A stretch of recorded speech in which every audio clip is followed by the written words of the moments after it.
প্রিয় দর্শক, ইতিহাস ও ঐতিহ্য নিয়ে বাংলাদেশ টেলিভিশনের প্রামাণ্য অনুষ্ঠান ঐতিহ্যের চালচিত্রে আপনাদের সবাইকে স্বাগত জানাচ্ছি। আমি নোমান।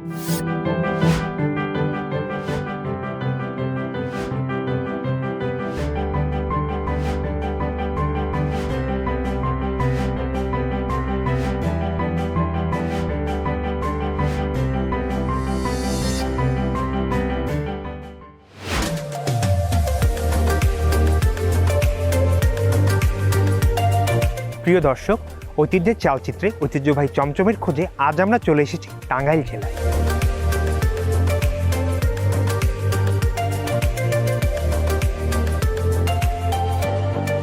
ঐতিহ্য ও বাংলার লোকসংস্কৃতির ইতিহাসে সমৃদ্ধ টাঙ্গাইল জেলা। টাঙ্গাইলের পোড়াবাড়ির চমচমের কথা তো আমরা সবাই জানি, শুধু নামেই নয়, আকৃতি ও স্বাদের গন্ধেও এই মিষ্টি সেরাদের সেরা।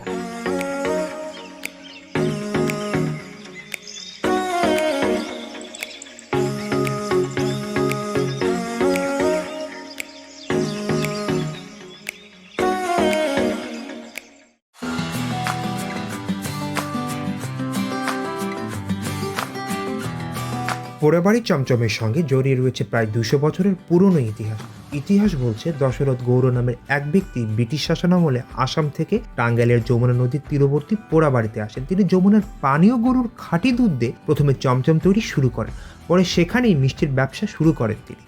এর আগে 1608 সালে পোড়াবাড়ি গ্রামটিকে নদীবন্দর হিসেবে গড়ে তোলা হয়। সে সময়কালে ধলেশ্বরীর পশ্চিম তীরে গড়ে উঠেছিল জমজমাট ব্যবসা কেন্দ্র পোড়াবাড়ি বাজার। তখন পোড়াবাড়ির ঘাটে ভিড়ত বড় বড় সওদাগরীর নৌকা, লঞ্চ ও স্টিমার। এ বাজারে যোগ হয় সুস্বাদু চমচম, গড়ে ওঠে মিষ্টির বাজার। ধীরে ধীরে পোড়াবাড়িতে চমচম তৈরির প্রায় অর্ধশত কারখানা গড়ে ওঠে।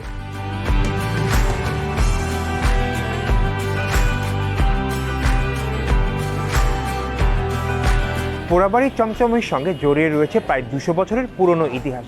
চমচম তৈরির মূল উপাদান খাঁটি দুধ, চিনি, সামান্য ময়দা আর এলাচ।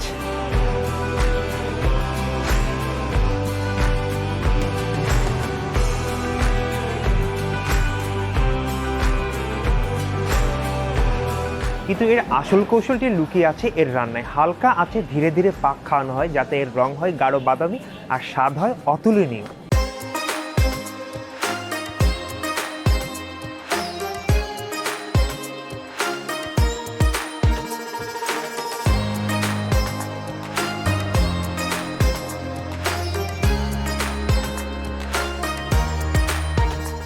এটা যে ক্ষীর করে নামাইছি, এখন হলো গুটি বানামু, গুটি বানিয়ে শিরায় বাজবো, বাইজে তারপরে এটার মধ্যে মিশিয়ে দিব, মিশিয়ে দিয়ে তারপরে আবার বলো গোটাম একটা। এটা বানাইতে আরও 1.5-2 ঘন্টা লাগবো। আমি আবার টাঙ্গাইলে যে মিষ্টি আছে সব মিষ্টি বানাই।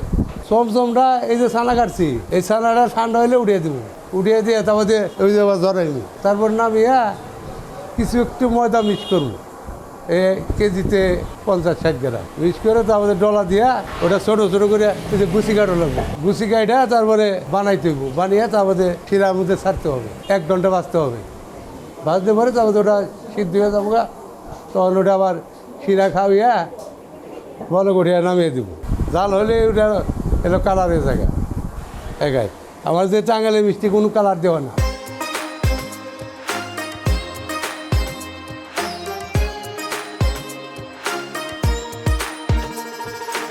বাংলার মিষ্টির ইতিহাসে এক অনন্য নাম টাঙ্গাইলের চমচম, যার স্বাদ একবার যিনি পেয়েছেন তিনি কখনো ভুলতে পারেন না।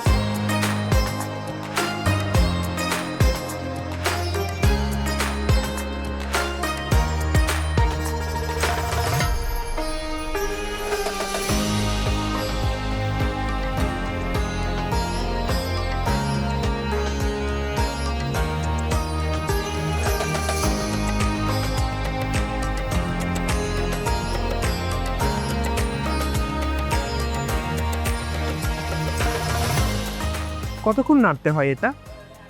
নাড়তে হবে 20 মিনিট। 20 মিনিট, মানে এই 20 মিনিট পরে 20 মিনিট পরে পরে এটা কোথায় যাবে? ও, ওখানে ছানা হবে, তাই তো?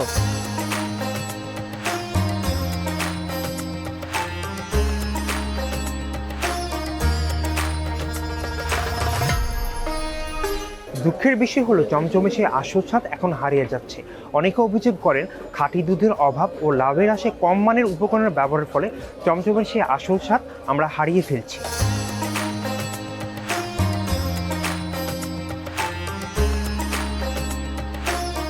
কাকা, আপনি এটা কি করছে এভাবে যে নাড়ছেন? এটা ছানা দুধ থেকে ছানা বা পাইতে বানাচ্ছি। ছানা এখানে মোট কি পরিমাণ, কত লিটার দুধ হচ্ছে? সেটা আমরা আছে হইলো 50 কেজি দুধ আসছে। এটা কি করছেন আপনি? এটা টাঙ্গালে চমচম হবে। এটা আপনি কতক্ষণ ধরে করেন? ছানার উপরে ডিবেস দেবো 5 মিনিট 7 মিনিট। পানি দিচ্ছেন, এটা কেন দেওয়া হয়? এই এটা পানি ছাড়া তো আপনার কি হবে না, ছানা হবে না। বিভিন্ন চরের থেকে দুধ আইনে জাল দিয়ে টাঙ্গালে চমচম বানানোর জন্য ছানা প্রসেসিং করি। এই ছানার জল দিয়ে ছানা কাটতে হয়। এখন ছানা কাটবো বিকেল 5টায় ছানা তুলবো, পানি নিচে আমরা মিনিমাম 4-5 ঘন্টা থাকতে হয়। তাহলে সে টাঙ্গাইলের চমচম খাওয়ার উপযোগী হয়। আস্তে আস্তে পানি দিয়ে এটারে লাইরে লাড়তে লাড়তে ছানা আনতে হয়।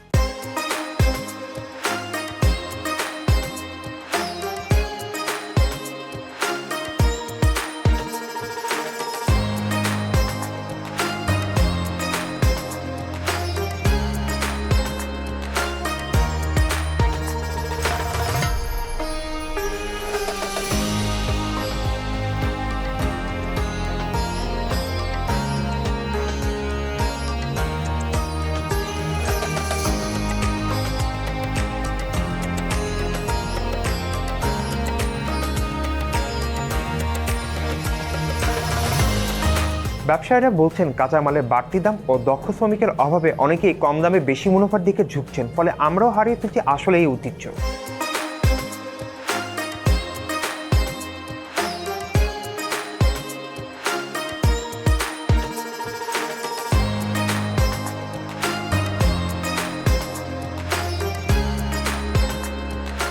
ছানা জড়া দেওয়ার পরে আমাদের যে ওখানে আরেক কারিগর আছে, উনি ছানা সামান্য একটু ময়দা দিয়ে ছানা দইলে ফিনিশিং করে আমাদের আরেক কারিগর দিছে, সে গুছি কাটা আমাদের কাছে দিচ্ছে।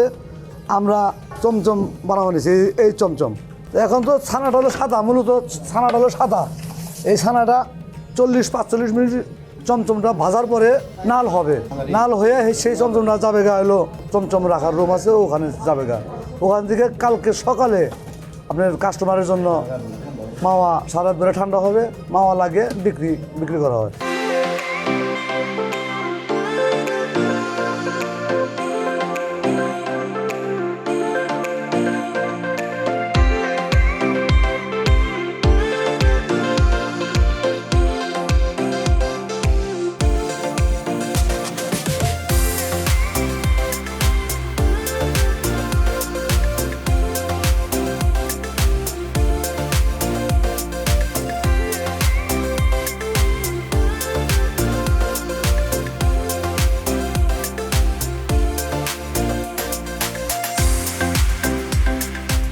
এই যে আমাদের একটা চমচম, এটা প্রায় হওয়ার পথে।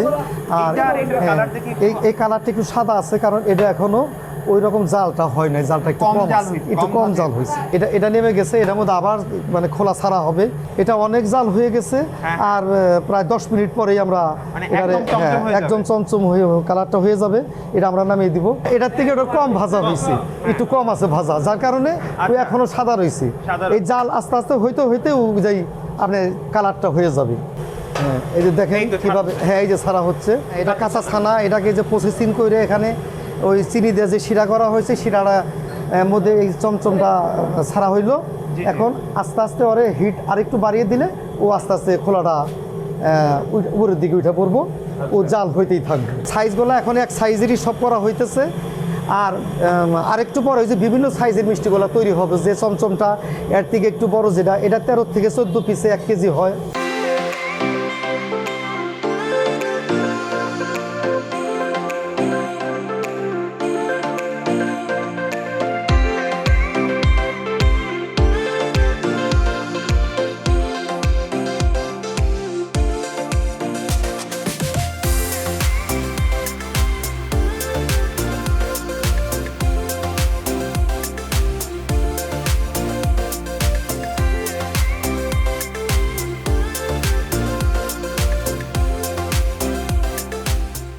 আপনারা তো দেখলেন যে ছানা প্রসেসিং করে যে মিষ্টিগুলা ওই চুলায় ভাজা হইতেছে। চুলায় ভাজা শেষ হয়ে গেলে এখানে রাইখা মিষ্টিটা ঠান্ডা করা হয়। এই যে মিষ্টিগুলো এখানে রাখা হয়েছে, এই যে মিষ্টিগুলো ঠান্ডা করা হইতেছে। ঠান্ডা না হওয়া পর্যন্ত এটার বিক্রয় করা যাবে না। ঠান্ডা হয়ে গেলেই আমরা এটা বিক্রয় করব। পোড়াবাড়ি চমচম তো খুব অনেক ঐতিহ্যবাহী। এটা কি আগের চেয়ে যে ওর আসল যে স্বাদ ছিল ওটা কি এখন আগের চেয়ে অনেকটাই পড়ে গেছে বলে মনে হয়? হ্যাঁ, একটু পড়ে গেছে। তার কারণ অনেক আছে। যেমন আগে গৃহস্থরা দেশি গরুগুলা গৃহে পালত, এখন তো দেশি গরুর সংখ্যা অনেক কম। আর আরেকটা কারণ হইল যে নদীর তো স্বচ্ছ পানি ছিল, সেই ধলেশ্বরী নদীর স্বচ্ছ পানি ছিল, ওই পানিটা দিয়ে মিষ্টি তৈরি করা হইতো, যার কারণে সেই মিষ্টিটা এত সুস্বাদু হইতো। কিন্তু এখন তার নদী বিলীন হয়ে গেছে। এখন তো যে টিউবওয়েলের বা মেশিনের যে পানিটা ওঠানো হয়, ওই পানিটা দিয়ে মিষ্টি তৈরি করা হয়। এখন পোড়াবাড়িতে কোনো কিছু নাই। পোড়াবাড়ি বাজারটা আছে, ওখানে চর এলাকার দুধগোলা ওই পোড়াবাড়ি বাজার ওঠে, ওই দুধগোলা আমরা ওখান থেকে এখানে নিয়ে আসি। এবং আরও বেশ কয়েকটা বাজার আছে, আমরা সেখান থেকেও দুধগুলো আমরা কালেক্ট করি। এখানে আনি তো আপনারা দেখলেন দুধ জাল করলাম, ছানা কাটলাম, পিওর ছানা। আপনারা এখানে দেখলেন পিওর ছানা এখানে আছে। এই ছানাটা দিয়ে মিষ্টি তৈরি হইতেছে, যার কারণেই আমাদের মিষ্টিটা স্বাদের দিক দিয়ে অন্যান্য ডিস্ট্রিক্টের থেকে ভিন্ন। আমাদের এই টাঙ্গাইলের চমচম যে জিআই পণ্য হিসাবে স্বীকৃতি পাইছে, কিন্তু আমরা আগাইতে পারতেছি না। এই কারণে যে আমাদের কোনো সরকারি আমাদের এই ব্যবসার প্রতি তাদের কোনো নজর নাই, এই শিল্পের প্রতি। তারা যদি আমাদের প্রতি একটু নজর দিত, যাতে আমরা এই মিষ্টিটা আমরা বিদেশে আমরা এক্সপোর্ট করতে পারি। এক্সপোর্টটা করলে আমরা মুনাফা অর্জন করতে পারবো, আমরা লাভবান হইতে পারবো।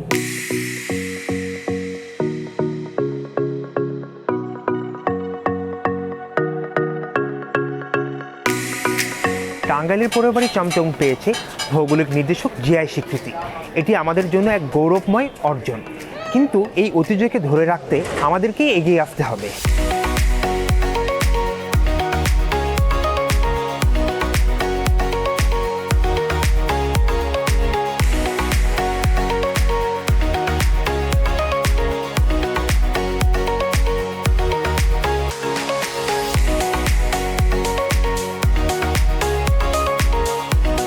ব্যবসা যখন শুরু হয়েছে তখন তো টাঙ্গাইলের লোকজনই ছিল না। পোড়াবাড়ি তখন ঘাটা ছিল, ওইখানে আপনার বিভিন্ন জায়গা থেকে জাহাজ আসতো, জাহাজে করে ওইখানে দোকানদারা ছিল, ওইখান থেকে মালগুলা জাহাজে করে কলকাতা, রেঙ্গুন বিভিন্ন জায়গায় যাইতো। টাঙ্গাইলের যে জলটা, যে দুধটা, এগুলার বিশেষত্ব আছে, যার কারণে এগুলা এত টেস্ট অন্যান্য ডিস্ট্রিক্টের মিষ্টির সাথে মিলে না। আগে চমচমগুলারে চিনি গরম করে আবার এটার উপরে পল্লাপ দিয়ে খিল লাগাইতো, এখন আর আমরা ওটা করি না। এইখানে ভিতরে দেখেন কত সুন্দর মিষ্টিটা মৌচাকের মতো শিরা খাইছে। ভালো ছানার মিষ্টি যেটা, সেটার মধ্যে আপনার এরকম হবো, খারাপ ছানার মিষ্টির ভিতরে এরকম হবো না কোনো দিনই না। পোড়াবাড়িতে যে মিষ্টি হইতো এরকম থাকতো চাইকের মতো।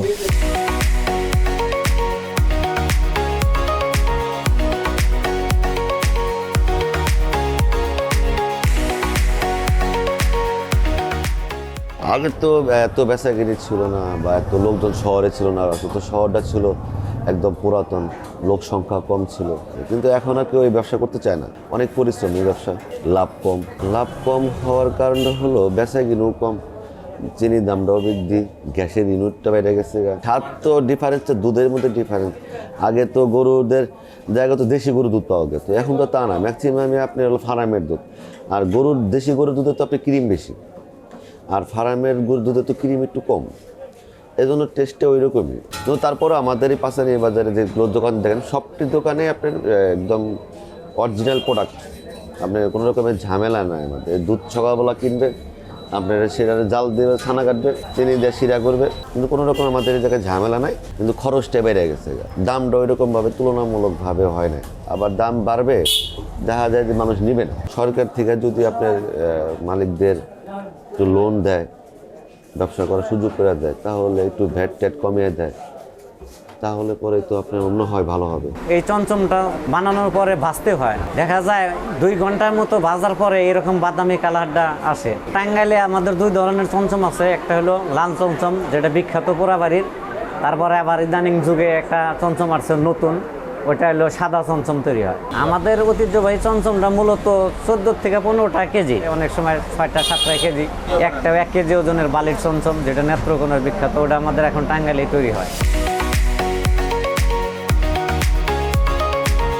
এই ব্যবসাটার বয়স হচ্ছে 85 বছর। আমার বাবার থেকে শুরু, আমার বাবার পরে আমি আসছি এবং আমার পরে আমার একটা ছেলে আছে, ও আসবে আর কি। তখন তো মনে করেন কোনো ভেজাল ছিল না, কোনো কিছুর মধ্যে সবগুলো ভালো ছিল, দুধের ইটা ভালো ছিল, সব কিছু। এই মিষ্টিটার উৎপত্তিটাই হয় কিন্তু আপনার এখান থেকে প্রায় 4-5 কিলোমিটার দূরে পুরাবাড়ি নামক একটা গ্রামে। ওখানে যমুনা নদীর পাড় ছিল, সেই যমুনা নদীর পাড় থেকে এই মিষ্টির উৎপত্তি। এবং এই মিষ্টিটা তৈরি করে প্রথম ওই আপনার মারোয়ারিদের কাছ থেকে এই মিষ্টিটা। তারপরে যমুনা নদী চলে গেছে, এরপরে মনে করেন ওই গ্রামের আর ওরা তো মরে গেছে, কেউ কেউ বাইরে চলে গেছে, এখন আর এই জিনিসটা নাই। তো ওই জিনিসটাই আপনার এই পাচানি বাজারে এসে আর কি বিস্তৃতি ঘটাইছে। টাঙ্গাইলে 3টা জিনিস, একটা জিনিস হচ্ছে মিষ্টি চমচম, একটা জিনিস হচ্ছে আপনার শাড়ি, আর এখন আবার আর একটা মধুপুরের আনারসটা জিআই পাইছে আর কি।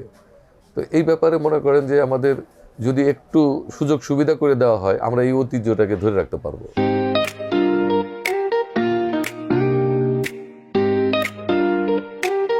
এই চমচমটা কত করে? 350 টাকা। আর এটা এগুলো একই সব দাম। গুড়ের কোনো চমচম নাই? গুড়ের চমচম না, গুড়ের সন্দেশ আছে। আচ্ছা, 1 কেজিতে কয়টা চমচম ধরে? এক কেজিতে দাম 14-15 এরকম। আর এটা এটা এটা ওটা আপনি 12-13টা হবে। এটা কি চমচম? একটু ডিফারেন্ট মনে হচ্ছে। কালো দাম শুকনা, ডাই শুকনা।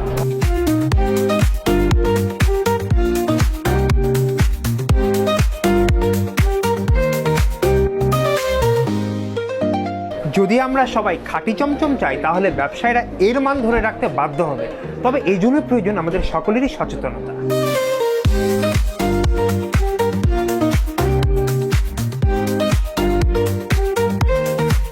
আমাদের ঐতিহ্যবাহী টাঙ্গাইলের চমচম দিয়ে আমি শ্বশুরবাড়ি মিষ্টিমুখ করবো, সেজন্য আমি নিয়ে যাচ্ছি। আমাদের টাঙ্গাইলের মানুষ এটা খুবই পছন্দ করে, মানে সাধারণত খাবার টাবার খাওয়ার পরে একটু মিষ্টি খাওয়া, বিভিন্ন অনুষ্ঠানে ঝাল মুখের পরে একটা আছে ডেজার্ট হিসেবে মিষ্টি, এটা সবসময় ঐতিহ্য। মাঝে মধ্যে ধরেন আমি মিষ্টি নিয়ে নদী পাড়ে বসে খেতাম, ধরেন 1.5 কেজি নিয়ে তারপরে নদীর পাশে বসে আর মনে খাওয়া শুরু করতাম একা একা। এটা অনেক রসালো, উপরে আবার একটা একটু শক্ত শক্ত ভাব থাকে। তো এই যে ধরনের একটা কম্বিনেশন, হালকা ড্রাই তার ভিতরে সফট, এটা হচ্ছে মানে অন্যরকম। ওই যে বিদেশে যেমন ক্রিসপি টাইপ বেশি পছন্দ করে, ওই রকম আর কি আমাদের দেশের এই টাঙ্গাইলের এই চমচমটা।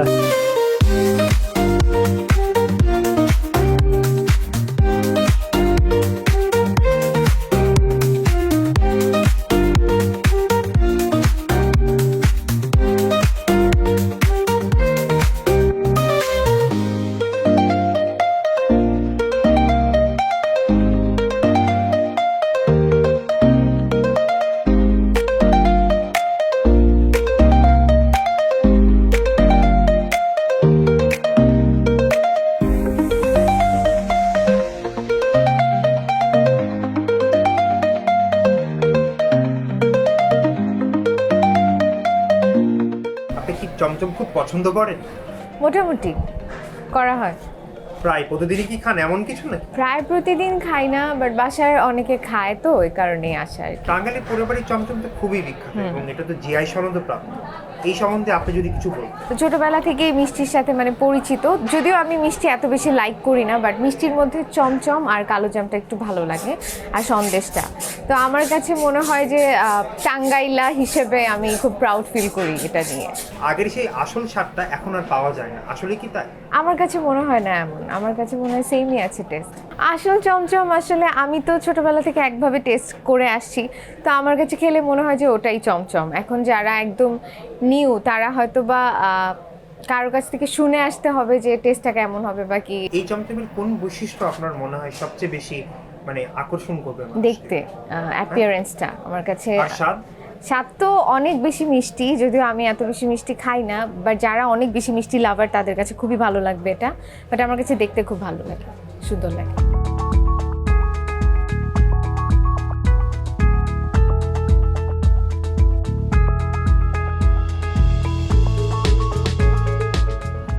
প্রিয় দর্শক, আজ শেষ করছি টাঙ্গাইলের প্রসিদ্ধ জিআই পণ্য চমচমের গল্প। আবারও দেখা হবে বাংলাদেশের কোনো ঐতিহ্যবাহী শহরে ঐতিহ্যের চালচিত্র নিয়ে। সে পর্যন্ত আপনারা সবাই ভালো থাকুন। খোদা হাফেজ।